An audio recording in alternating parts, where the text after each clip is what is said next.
সুপ্রভাত, শুভ নববর্ষ। কাল ছিল বাঙালিদের চৈত্র সংক্রান্তি।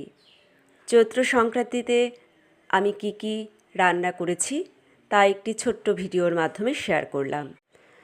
সবার প্রথমে একটি থালে সাজিয়ে নিয়েছি করলা, সেটাকে ভাজবো। নিম বেগুন দিয়ে ভাজবো, নিম পাতা। এর পাশে আছে কাঁঠালের তরকারি করব, এঁচোড়। তার সাথে আছে ঘ্যাট সবজি। এর সাথে আছে টক দিয়ে আমের ডাল হবে, মটরের ডাল নিয়েছি।